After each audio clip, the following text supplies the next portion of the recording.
어젠가 그저께인가 제가 뉴스를 보니까 미국은 이렇게 그 집마다 거의 창고가 있잖아요. 창고 문이 열렸는데 이렇게 어떤 남자가 들어와가지고 자전거를 이렇게 막 끌고 가더라고요. 근데 집에서 이렇게 개가 나오더니 살랑살랑 꼬리를 흔들면서 남자한테 가가지고 막 애교를 부리더라고요. 그래서 저는 그 집주인이 와가지고 가다가 돌아와가지고 자전거 끌고 갔나 했더니 도둑이 들어와가지고 자전거 끌고 가는데 걔가 사람 좋다고 막 이 큰 리트리버가 우다다다닥 집에서 내려오더니 꼬리를 살랑살랑 하면서 도둑한테 이게 애교 부리는 거예요. 그 걔가 정상입니까? 아닙니까?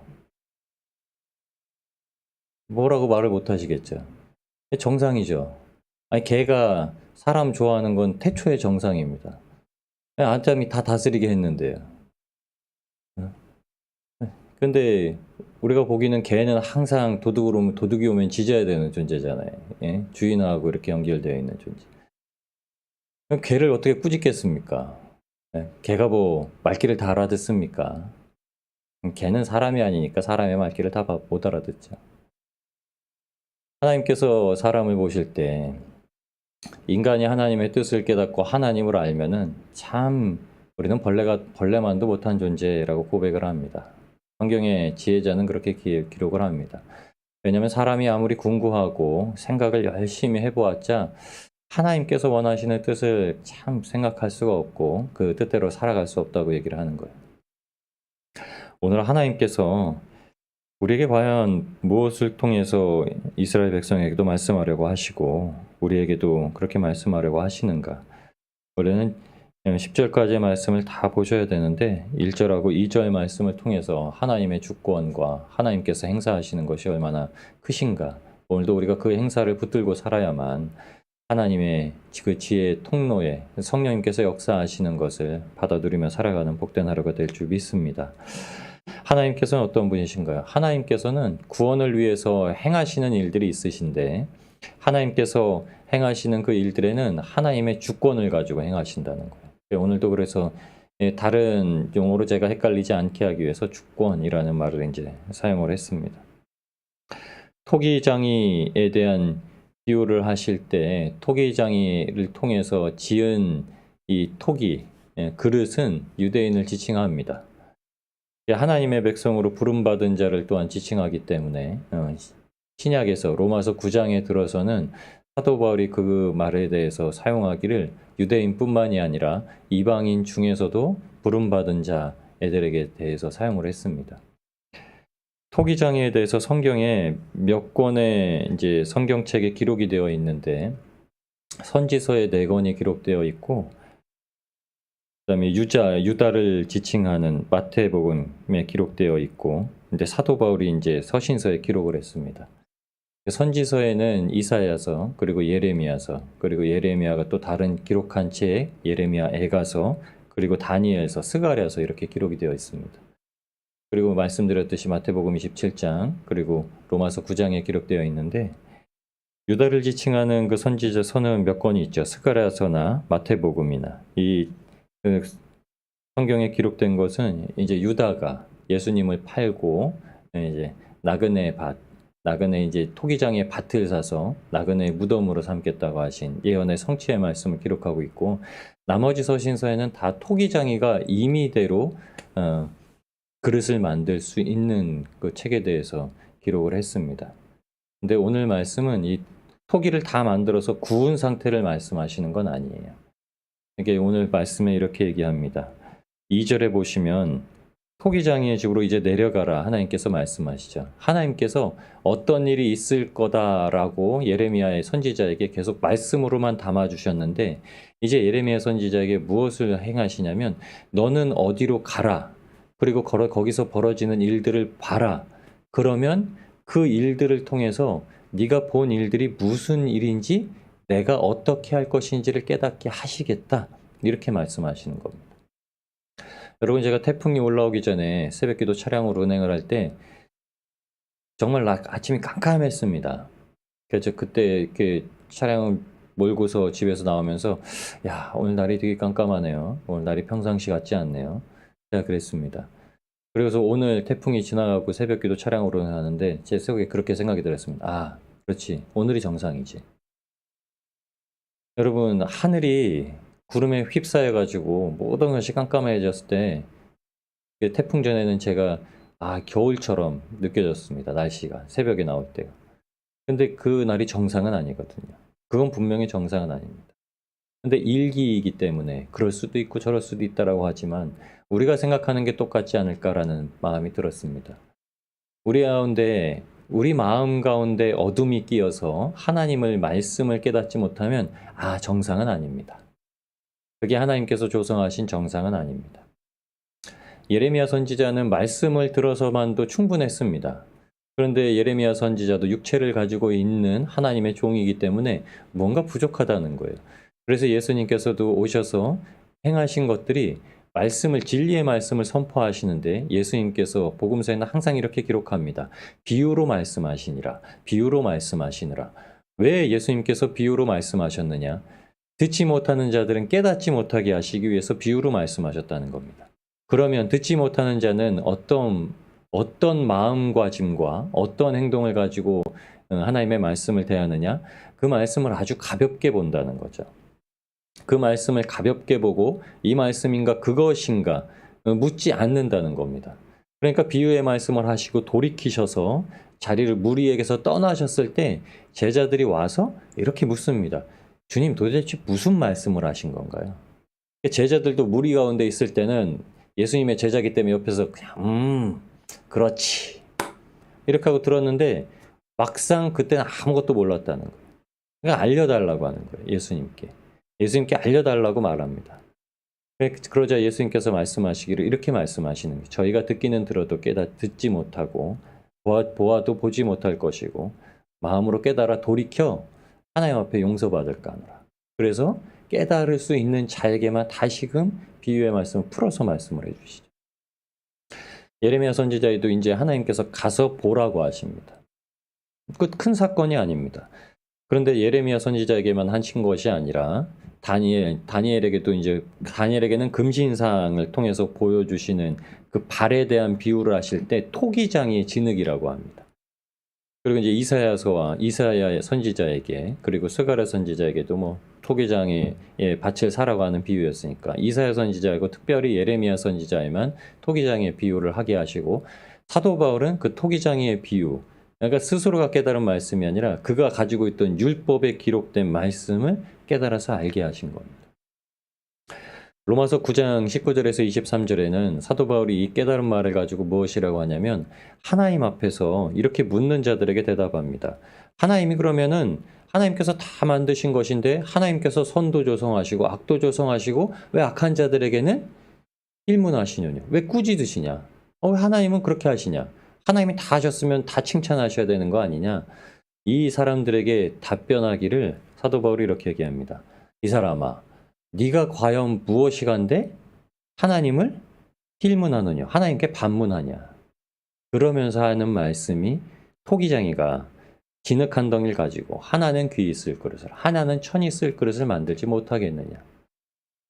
하나님께서 그 진노를 보이시고 능력을 알게 하고자 하사 멸하기로 준비된 진노의 그릇을 오래 참으사 관용하시고 또한 영광 받기로 예비하신 바 긍휼의 그릇에 대하여 그 영광의 부요함을 알게 하셨을지라도 무슨 말하리요?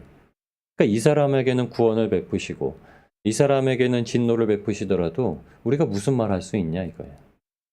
그러면서 그때 한 말이 24절 말씀에 이 그릇은 우리니 하나님께서 각자의 마음 가운데 은혜를 베푸시기도 하고 긍휼을 베푸시기도 하고 은혜를 거두시기도 하고 긍휼을 거두시기도 하는 건 곧 유대인 중에서뿐 아니라 이방인 중에서도 부름받은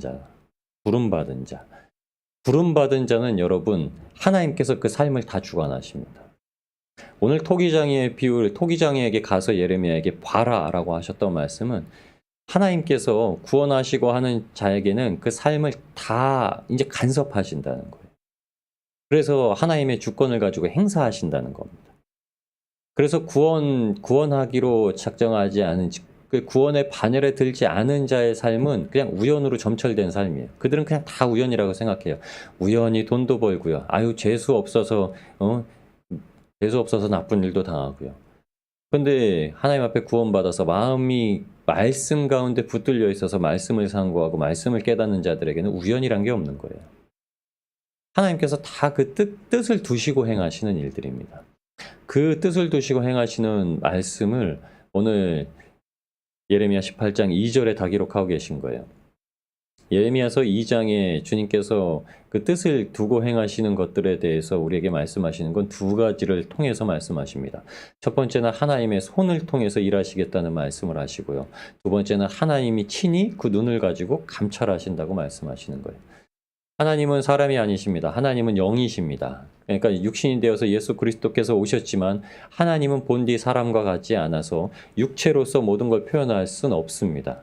그런데 신인 동형론에 의해서 하나님께서 예수 그리스도의 모든 육신의 것을 가져오셨기 때문에 사람의 마음부터 시작해서 모든 육체적인 것을 가지고 깨닫게 하시도록 사람들에게 풀어서 나타내십니다. 그러니까 하나님의 강한 손이라고 얘기를 해요. 표심팔이라고 얘기를 하고 불꽃 같은 눈이라고 말을 했습니다. 그래서 보호하시는데 오늘 말씀에 하나님께서 이 두 가지를 말씀하십니다. 4절 말씀에 있습니다. 진흙으로 만든 그릇이 토기장이의 손에서 파상하매 하나님의 손에서 진흙이 이제 다시 어그러져서 새롭게 이제 그 토기로 만드신다는 거예요. 물레 위에서. 농로라는 건 물레, 이제 토기장이가 돌리는 물레를 얘기하죠. 그 위에서 파상함에. 근데 이 파상함에가 뭐냐면 이렇게 그냥 단순히 뭉쳐진 행위가 아니라 원래 그 뜻은 멸망시키다는 뜻이에요. 그러니까 이 형틀 잡힌 것을 아예 멸망시키셨다라는 거예요. 하나님께서 그 손으로 일하시는 건 마음에 들지 않은 건 그 멸망시키신다는 거예요. 주님께서 우리를 구원하셨을 때 가장 먼저 하시는 일이 무엇이냐면 이스라엘에게는 육신으로서 멸망을 주신 일이었고 예수 그리스도께서 십자가의 지심으로 말미암아 우리를 대신해서 육체를 아예 멸하시고 십자가에 죽고 돌아가시고 그 다음에 3일 만에 부활하시고 우리에게 나타나셨을 때 주님께서 하신 일은 이제 죄를 깨닫게 하는 겁니다. 12제자가 주님과 동행하면서도 깨닫지 못했던 죄를 깨닫고 주님 앞에 자복하고 성령님의 역사하심으로 말미암아 새롭게 태어나게 된 거죠.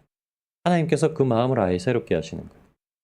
그래서 예수님의 공생의 시대에는 예수님께서 공생애를 베푸실 시절에는 주님께서 그 율법에 대한 강화의 말씀을 하시죠. 그러니까는 죄에 대해서 더 강하게 만들어 두십니다. 그리고 나서 제자들에게 성령이 임했을 때 비로소 제자들이 그 마음 자체를 돌이켜서 아예 거듭난 사람들이 되죠. 파상함에 그가 그것으로 자기 의견에 선한 대로 또 다른 그릇을 만들더라. 자기 의견이라고 했는데 그 의견이라고 쓰인 단어가 히브리어로 아인이라는 뜻입니다. 눈이란 뜻이에요. 그러니까 자기 의견에 선한 대로라는 것은 그냥 우리한테 사람적으로 보여주시긴 하나님이 보시기에 선한 대로 이렇게 말씀하신 거예요. 그러니까 내 생각이 아니라 하나님의 그냥 생각대로 임의적으로 이렇게 하셨다는 게 아니라 하나님이 보시기에 그 만들어진 그릇을 놓고 보았는데 그릇이 조금 흠이 있었다. 그러니까 그것을 파생해서 그것을 보시고 꼼꼼하게 살펴보시고 파상하여서 다시금 좋은 토기를 만드셨다라고 하시는 거예요. 하나님께서 저와 여러분의 삶에 그렇게 일하실 때는 첫 번째는 하나님께서 그 강한 손, 능력의 손으로 일하신다는 거예요. 여러분 우리가 이 손을 힘입지 않고는 행할 수 있는 것들이 아무것도 없습니다. 창세기 49장에 이스라엘이 이제 죽을 때가 되어서 12 아들에 대해서 축복을 합니다. 근데 거기에 야곱의 축복이라는 찬양 아시죠? 너는 담장 너머로 뻗은 나무. 그거는 야곱한테 주시는 하나님의 축복이 아니라 야곱이 그 아들에게 하는 축복입니다. 요셉에게 하는 축복이에요. 요셉의 축복이 창세기 49장 22절부터 시작되는데 거기 이렇게 요셉이 야곱이 이제 요셉에게 복으로 붙들고 있으라고 주신 유언이 있습니다. 축복의 유언이 있습니다. 요셉은 무성한 가지 곧 샘 곁에 무성한 가지라 그 가지가 담을 넘었도다. 얼마나 청청하게 가지가 뻗었는지 그 담 바깥으로 넘을 정도였다고 고백을 하는 거예요. 축복을 하는 겁니다.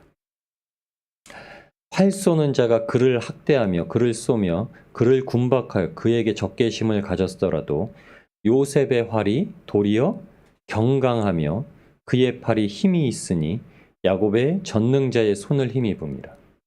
뭐라고요? 야곱의 전능자의 손. 내가 믿었던 하나님의 전능하신 손을 힘입어서 너에게도 일하실 것이다 라고 이제 축복을 하는 겁니다. 그로부터 이스라엘의 반석인 목자가 나도다. 내 아비의 하나님께로 말미암나니 그가 너를 도우실 것이요. 딱 그렇게 얘기합니다. 하나님의 손이 임한다는 거, 하나님의 손을 의지한다는 건 하나님께서 도우신다. 전능자로 말미암나니 그가 네게 복을 주실 것이라. 위로 하늘의 복과 아래로 원천의 복과 젖먹이는 복과 태의 복이리로다. 아멘. 요셉의 활이 도리어 경강하여, 요셉의 활이 경강하여, 슈브, 요셉의 활이 회복해서, 그러니까 주님 앞에 그 마음이 회복할 때에 하나님의 손을 힘입어서 하나님의 능력으로 일할 수 있게 하신다. 근데 그게 복을 받는다는 겁니다. 원천인 복, 이 땅에서 원천인 복. 예레미야 선지자에게 이스라엘의 두 가지 악을 먼저 선포하신 후에 계속 지속적으로 하나님께서 말씀을 담아주십니다. 다 아시죠? 첫 번째는 생수의 근원 대신 하나님을 버린 것. 그리고 두 번째는 터진 웅덩이를 스스로 판 것. 이 두 가지 악을 두고 계속 말씀하시는 겁니다. 그러니까 첫 번째는 하나님의 말씀을 듣지 않고 두 번째는 자기의 생각대로 계속 행하고 있다는 겁니다. 하나님은 이것 때문에 예레미야 선지자에게 계속 말씀을 주시는 거예요. 예수님께서도 오셨을 때 끊임없이 제자들에게 말씀하시고 무리들에게 그리고 독사의 자식들이라고 말씀했던 그 당시의 지도자층에게 말씀하셨던 게 동일합니다. 끊임없이 각자의 생각을 가지고 하나님의 말씀에 귀 기울여서 순종하지 않았다는 거예요. 말씀보다 심히 거짓되고 부패한 것이 마음이라고 바로 앞절에서도 우리가 봤습니다. 땅의 원천인 이를 저버리는 것이 바로 하나님의 능력을 힘입어 사는 거예요. 하나님의 능력을 힘입어 사는 것을 저버린 게 바로 하나님의 원천을 저버리고 사는 거죠. 하나님의 주권을 인정하지 않고 불순종하며 사는 삶입니다. 여러분, 그래서 순종하는 삶은 복의 원천이라고 하면 하나님의 모든 뜻이 순종할 수 있다라는 거예요. 순종할 만하다라는 거예요. 순종해야 된다라고 하는 겁니다. 그런데도 사람에게 유익이 되지 않는 방편들에 대해서는 순종하지 못하는 게 사람의 거짓되고 부패한 마음이라고 하는 겁니다.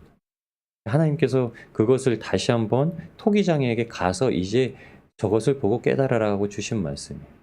그리고 두 번째는 이것이 하나님께서 끊임없이 사람을 마음을 감찰하고 계시다는 거예요.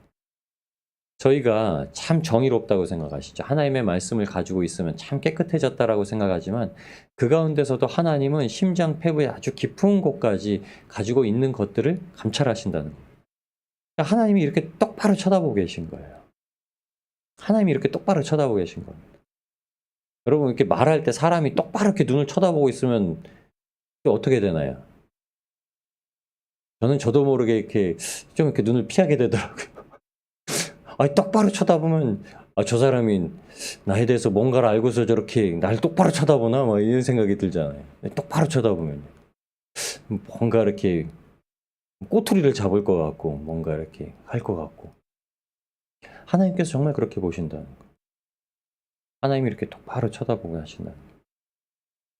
우리의 모든 것을 주님께서 보실 때는 무엇을 보시냐? 마음과 생각과 뜻까지도 다 감찰하신다는 거예요. 우리가 하나님의 말씀을 잠깐 떠나서 이렇게 딴 생각하는 것까지 다 보신다. 선생님들이 그러잖아요. 선생님들은 이렇게 공부하다가 수업하다가도 이렇게 멍하게 갑자기 이렇게 딴 생각하는 애들 있잖아요.